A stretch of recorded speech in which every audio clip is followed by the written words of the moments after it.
परमेश्वराचे आभार की आज आपण जिवंत आहोत. त्याच्या नावासाठी आपल्याला त्याच्या मंदिरात येण्याची त्यांनी कृपा दिली म्हणून परमेश्वराचे आभार.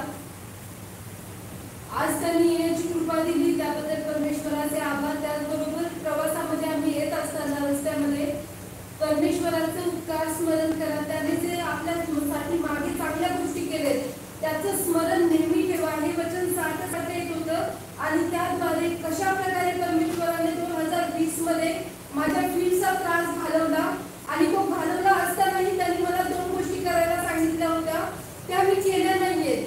तरी पण त्याच्या अपार कृपेमुळे तो मला राखतो.